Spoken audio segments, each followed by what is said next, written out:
This episode is brought to you by Amazon. The holidays are here, and you know what that means? It's time to get your friends and family the gifts they deserve. Take the stress out of shopping with Amazon's great deals and low prices on a huge range of items from toys to tech and much more. Whoever you're gifting for, Amazon has great prices on everything you need this holiday season. Shop Amazon for all your gifting needs. How would you like a 15% discount to my daily email, the stack of stuff, the show notes, discounts to the conference, all of that? All you need to do is text the word show to 33777. You'll get the annual subscription with a 15% discount to my daily email. You'll get the stack of stuff, the links to the show notes, discounts to the conference, and so much more. All you have to do is text the word show, SHOW, to 33777. Text show to 33777.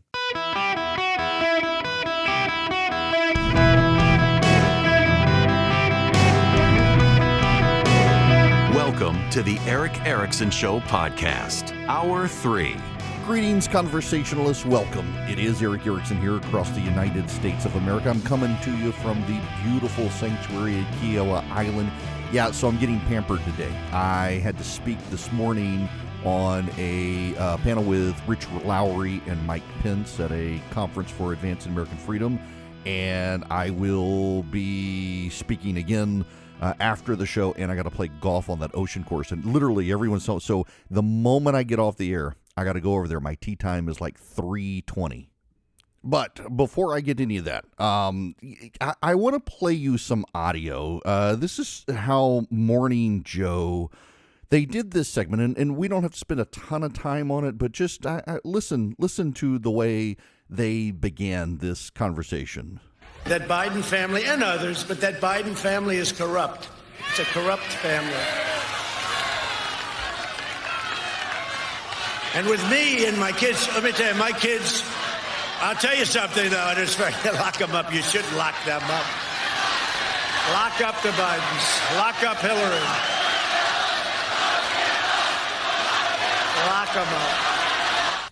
By the way, he pressured his own attorney general 2 weeks before the election, Bill Barr, to throw Joe Biden in jail. His political opponent pressured him 2 weeks before the election to throw his political opponent in jail, like they do in Belarus, like they do in Russia. Is calling the January 6 rioters patriots, hostages, promising to pardon them on day one, a threat to democracy. The moment we win, we will rapidly review the cases of every political prisoner unjustly victimized by the Harris regime, and I will sign their pardons on day one. Is threatening to execute the Joint Chiefs of Staff a threat to democracy? Okay, we can stop it there. It goes on like that for some time, playing all these words about Donald Trump. And is this a threat to democracy? And is this a threat to democracy? But this is how it ends with, again, Joe Scarborough and Mika Brzezinski. This is how they end it. On Bill Maher going, oh, you know what? Nothing really happened in the first term. We got by it, okay? We survived. Yeah, we survived. Democracy survived in spite of Donald Trump. Democracy survived in spite of his efforts. I just want to make a point that might be too nuanced for some of you. I'm not going to defend Donald Trump's rhetoric because I know some of you do like that he throws these sorts of punches. I personally don't think they're necessary, but I know some of you like it. But there is a big difference, and it's one that Mika Brzezinski and Joe Scarborough didn't want to get into.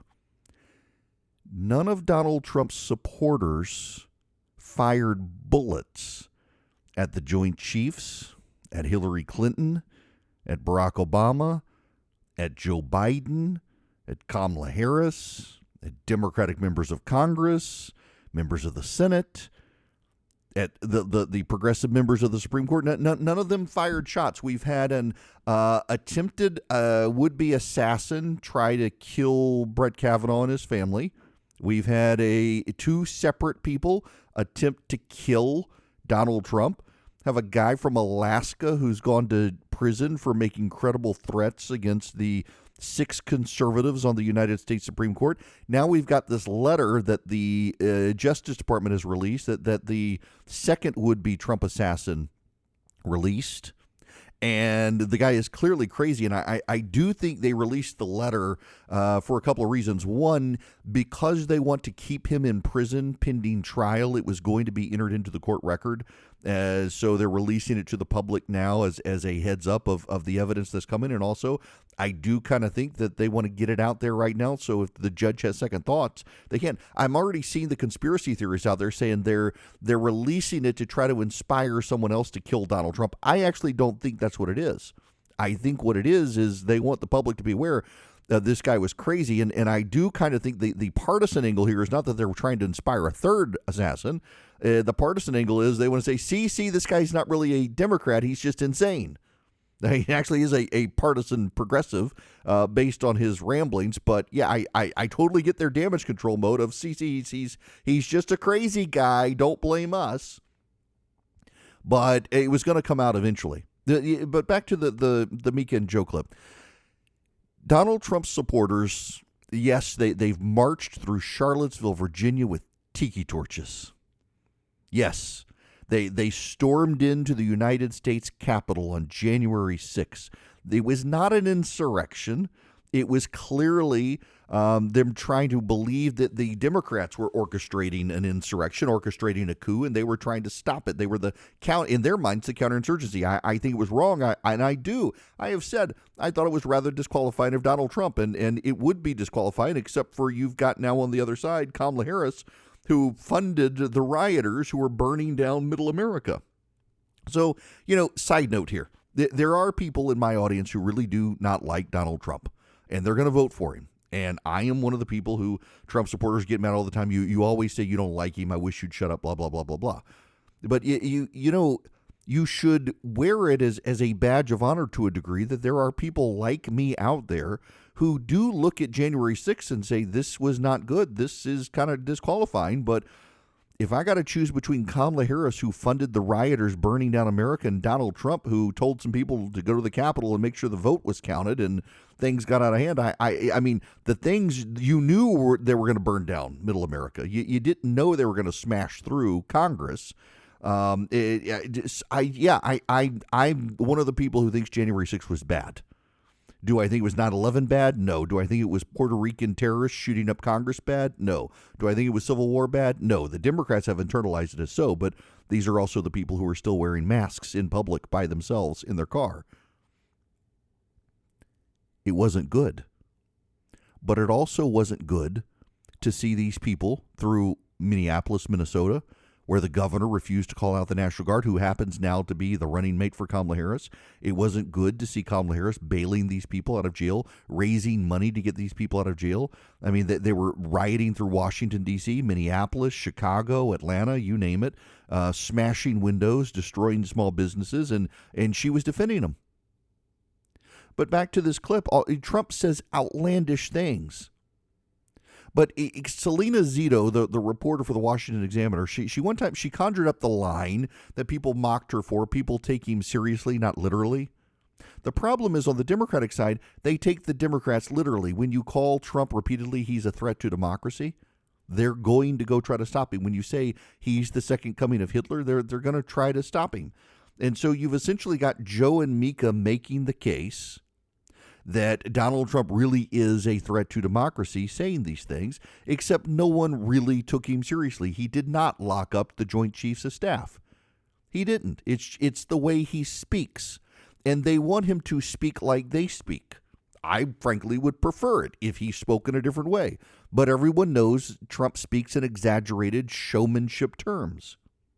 The problem is on the Democratic side, when they call him the next Hitler, they're inspiring people to shoot him.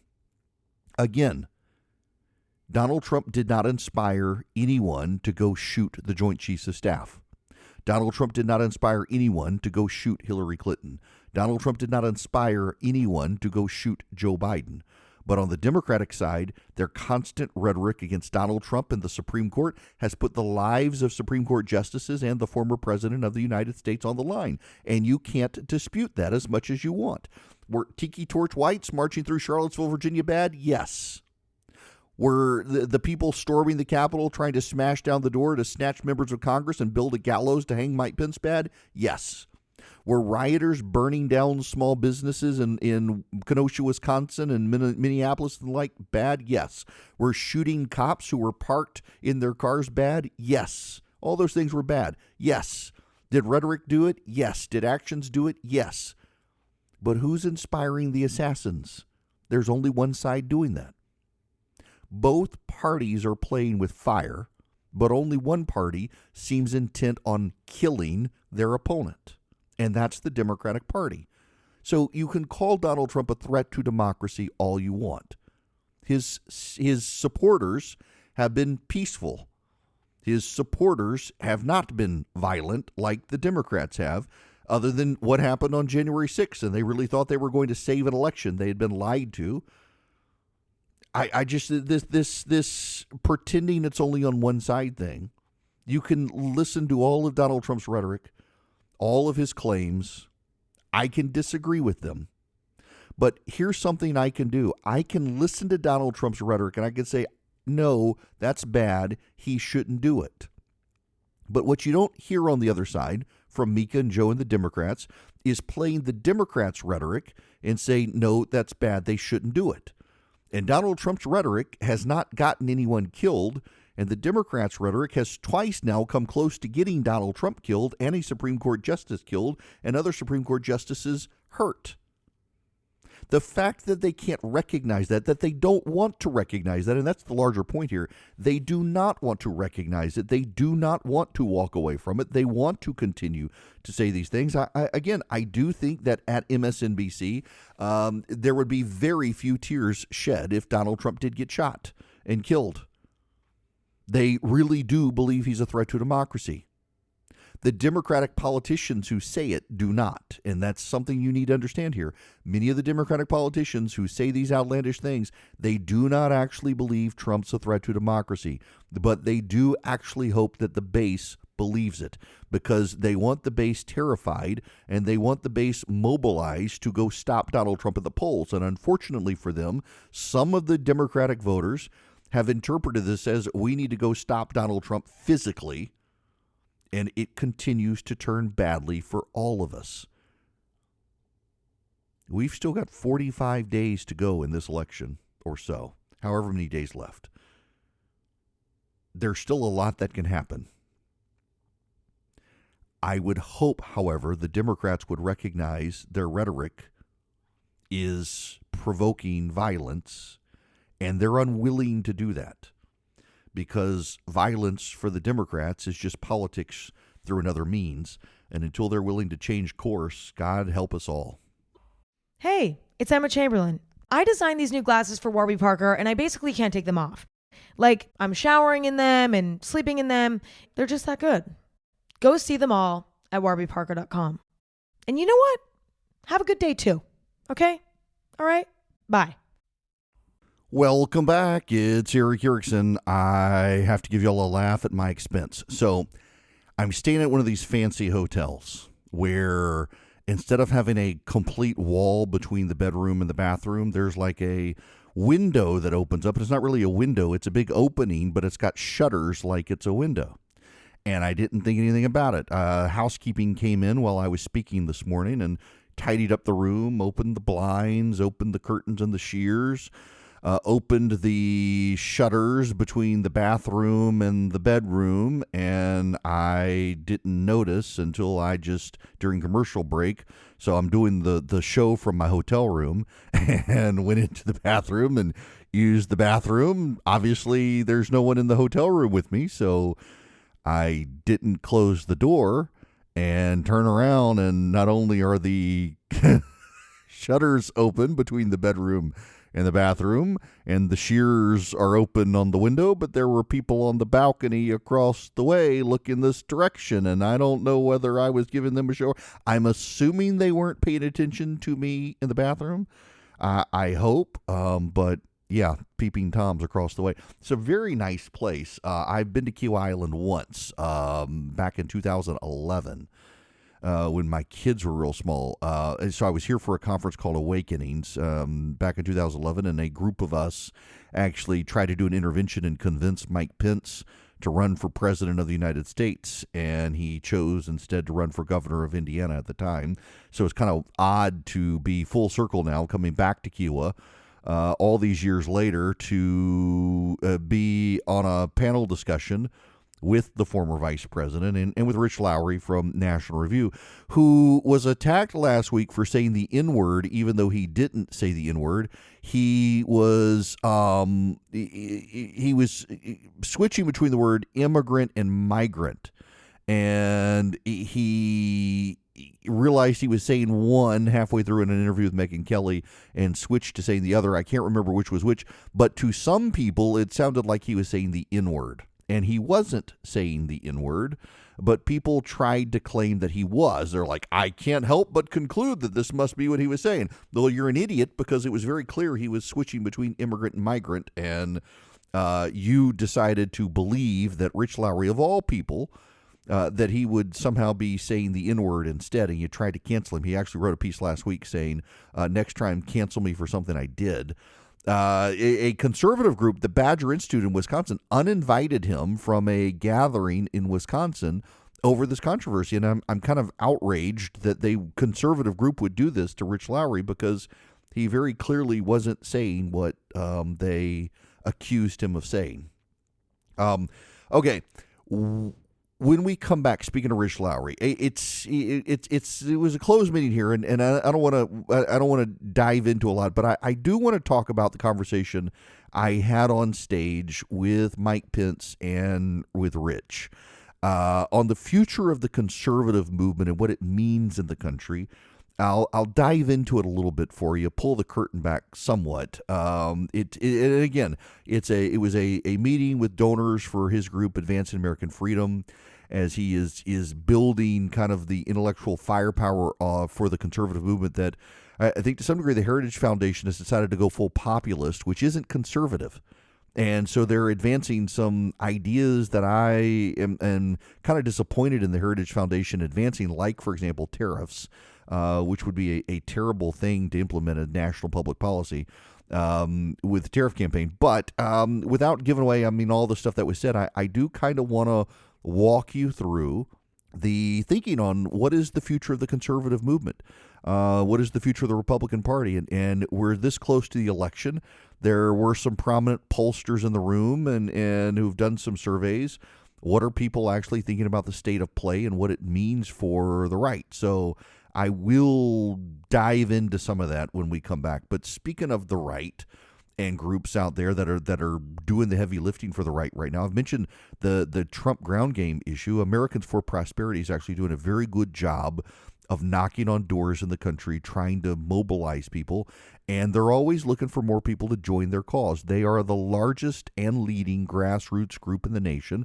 They happen to be on our side. They believe in common sense conservative reform. They have chapters in almost every state, and you can go sign up with them at americansforprosperity.org/volunteer.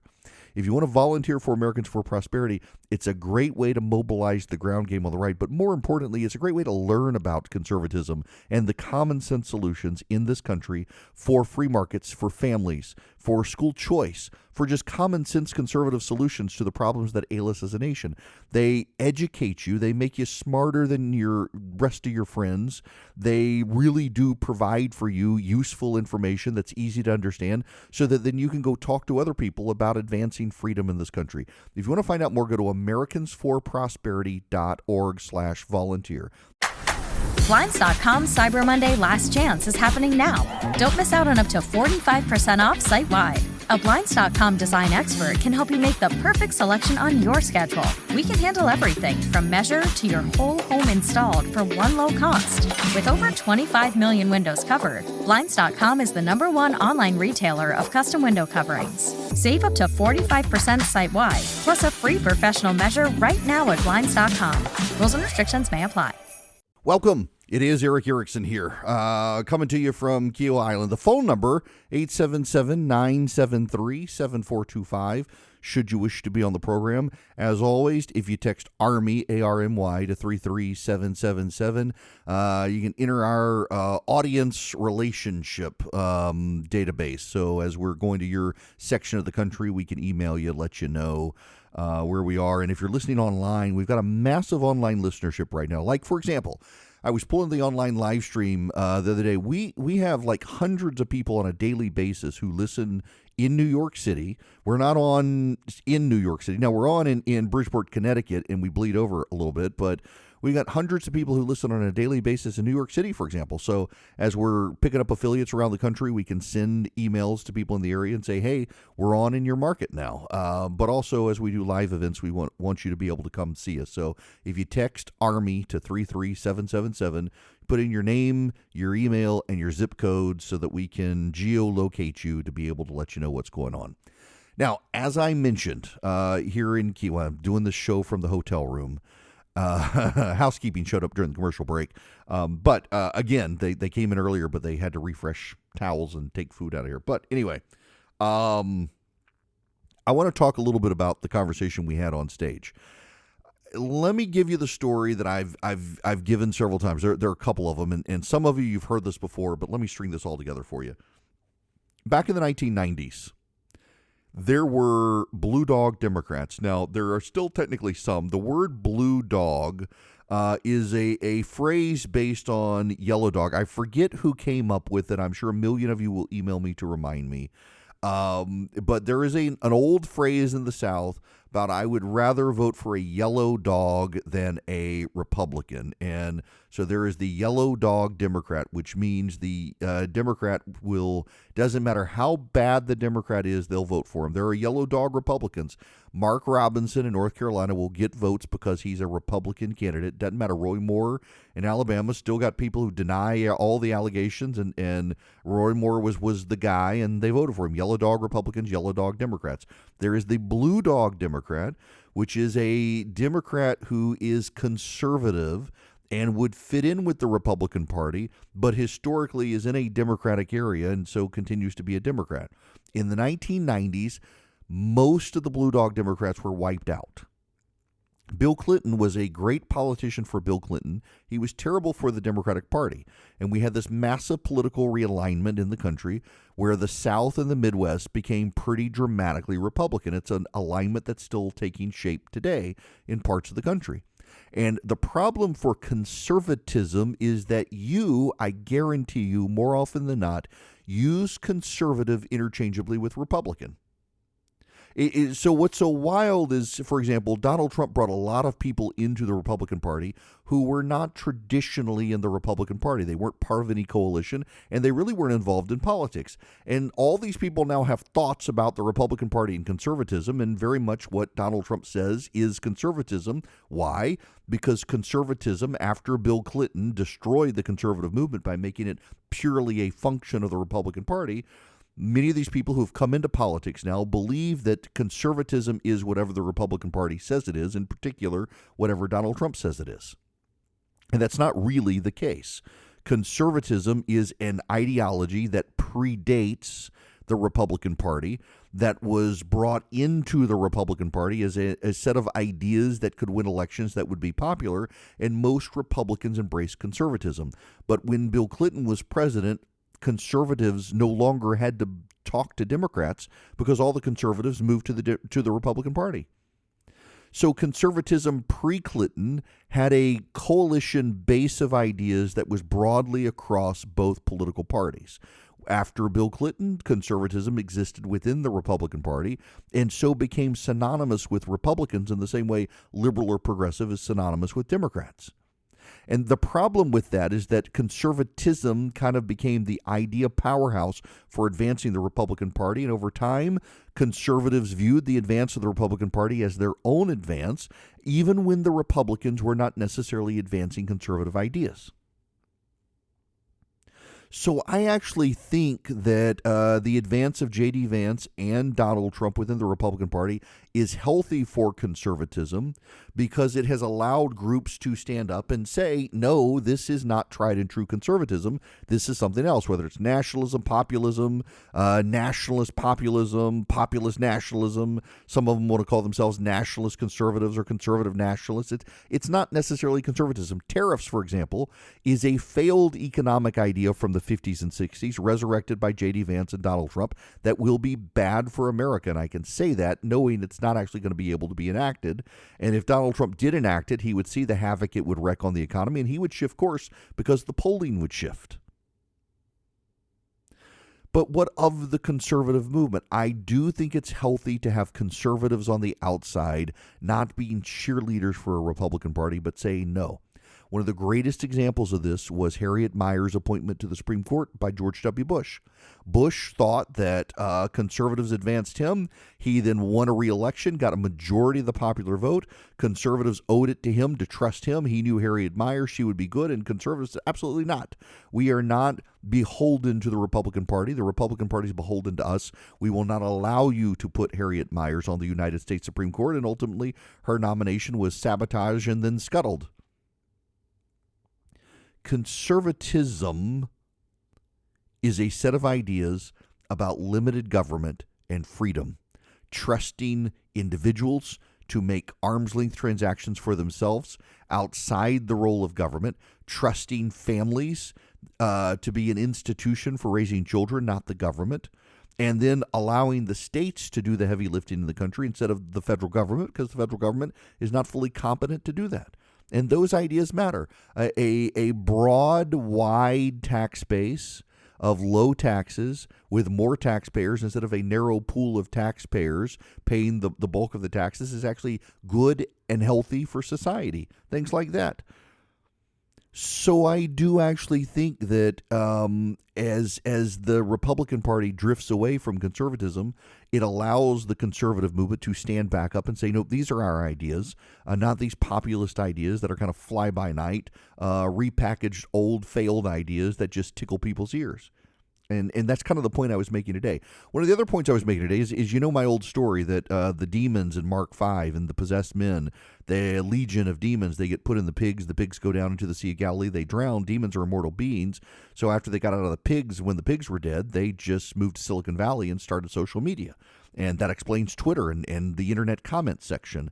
And I do think a lot of the populists, the young guys in Washington who are advocating these ideas as populist, as rebranded conservatism or whatnot, that they actually are trying to win the war on Twitter and the daily battle on Twitter. They're not actually trying to win the hearts and minds of the American public. They're just kind of posting on Twitter. They're edgelords on social media.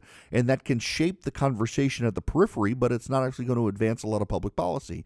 And I think that in and of itself is another good thing for conservatism, because their ideas, they may win the battle on Twitter, but they're not going to win the hearts and minds of the public. Listen, I made this point on stage this morning. Now, I am a coast-to-coast radio show with a massive audience, millions of people listening.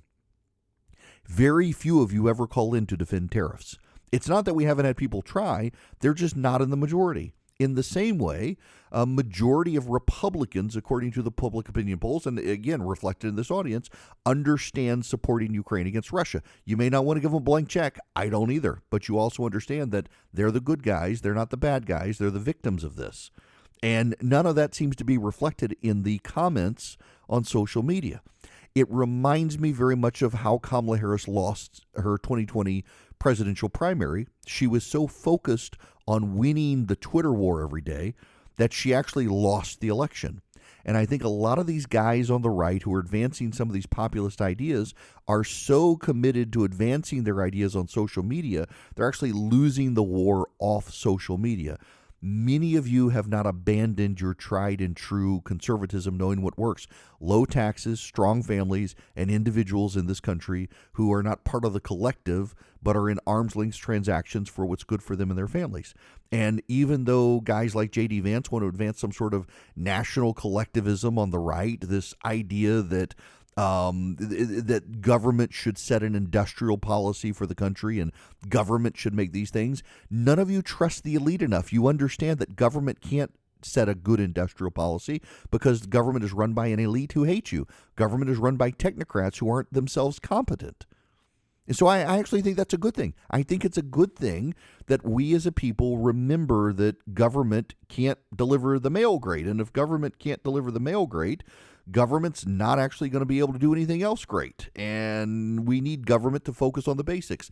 National defense. But I mean, really, there's not a whole lot else we need the government to do. We need the government to fund the military, which even that they're not doing well. Fund the military and fight wars. And just make sure that the states have level playing fields for business and between each other.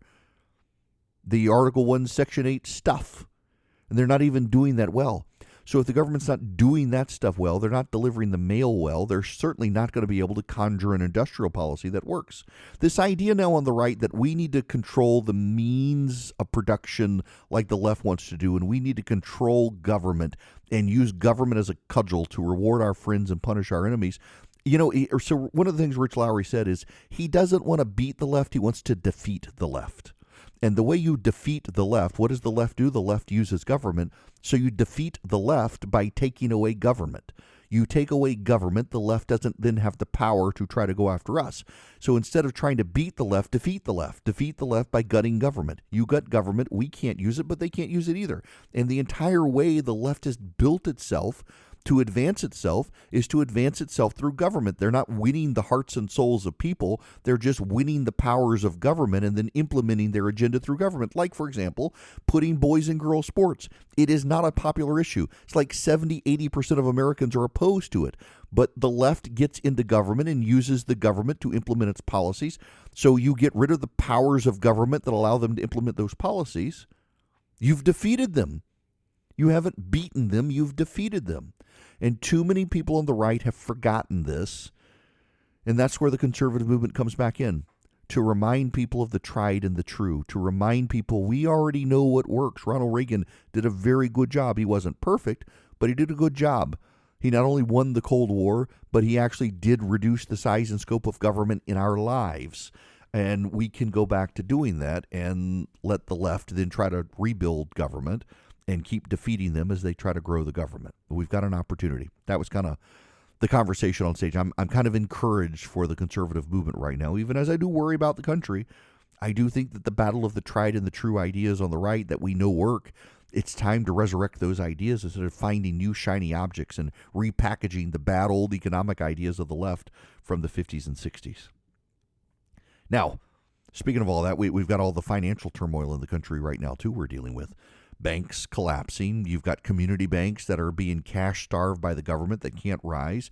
And the government's doing the secret war on cash. Swiss America has been the trusted leader in precious metals for 40 years. And they've been warning people about the secret war on cash. If you're interested in safeguarding your hard-earned cash from the secret war on cash, you need their free report.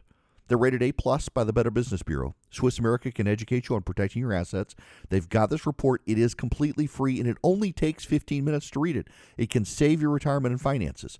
Get your free copy by calling or texting 800-289-2646. The all-out war on cash includes digital forms of currency, and it's spreading. Get the Secret War on Cash report completely for free. All you do, you mention my name, Eric, E-R-I-C-K, when you call or text 800-289-2646. That's 800-289-2646. One more time, 800-289-2646. Just mention Eric, E-R-I-C-K, when you call or text 800-289-2646. Message and data rates may apply. With Lululemon, the real gift happens when they're living in it. When you give the fan favorite everywhere belt bag, the real gift is... And when the ultra-soothing Rest Feel slides are the gift, you're really giving them... This holiday, Lululemon makes it easy to give little luxuries that go beyond. Open the moment. Shop now at Lululemon.com. So here at the end of the show, I want to commend the Biden administration on something. This is headline from the New York Times. The Biden administration is proposing a ban on Chinese software in vehicles. Federal officials acknowledged that few Chinese vehicles were on the U.S. roads now, but said the administration wanted to be proactive for national security. Let me just read part of this to you. The Biden administration announced a sweeping initiative Monday to ban Chinese-developed software from internet-connected cars in the United States, justifying the move on national security grounds. The action is intended to prevent Chinese intelligence agencies from monitoring the movements of Americans or using the vehicle's electronics as a pathway into the U.S. electric grid or other critical infrastructure. The move, most likely the last major cutoff of Chinese products into the United States under the Biden administration, follows the same logic that resulted in the ban on Huawei technologies and telecommunications equipment and the investigations into Chinese-made cranes operating at U.S. ports. Combined with the effort by Congress to force TikTok to cut its ties with its Chinese owners, the initiative is a major addition to the administration's efforts to seal off what it views as major cyber vulnerabilities for the United States. But the effort has, in effect, begun to drop a digital iron curtain between the world's two largest economies, which only 2 decades ago were declaring that the internet would bind them together. Now, this is a good thing. Just look what happened with Israel. And what they did with the pagers and the walkie-talkies for Hezbollah. Now imagine that Chinese level of scale in this country with our cars, you've got the issues with the cranes at ports the Biden administration's getting them out of. You know, one of the things that I was told, and this came up at my conference back in August, is that a Chinese camera company volunteered to pay for some news outlets on interstate corridors to put up the traffic cameras. Now, let me pull up my map here while I'm talking so I can remind myself of what interstate it was. Headed into Montana, one of the major interstate thoroughfares out there. A news channel wanted to put up some traffic cameras. It was 80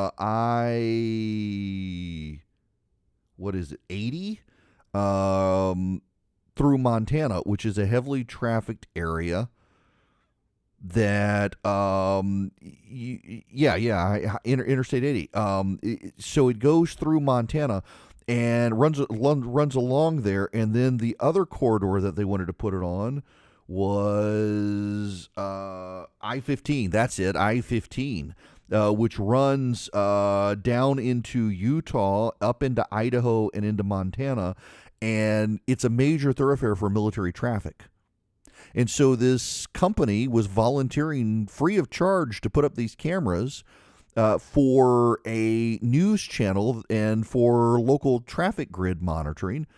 And it turns out that the cameras had a bunch of additional snooping equipment that the local news outlets and the local governments had no idea about. And the federal government had to go in, literally, they cut down the cameras overnight because they realized what was happening. The Chinese were using this network to spy on us. The Chinese have been very aggressive about lending their technology and doing free stuff. And it turns out it's all surveillance equipment. That on I-15, running from Utah up into Idaho and then into Montana, they had the entire interstate network covered so that they could monitor military traffic using the cameras they installed to help local news channels and traffic divisions claiming to monitor traffic. And it was all sorts of signal intelligence that was being relayed back to China. It was a remarkable intelligence bid by China to do it. Clever on their part. Thankfully, our government caught it during the Trump administration. And the Trump administration literally went out and had all those towers, all the cameras cut off the towers. There's a very big deal, and it did not get a lot of media attention. But this is why the Biden administration is doing it. I appreciate their proactiveness in doing this sort of stuff because it's becoming more and more nefarious. China is very open about what they want to do. Now, here at the end, say a prayer that I don't lose too many golf balls on this golf course. My tee time's at 3:20. I will talk to you guys tomorrow.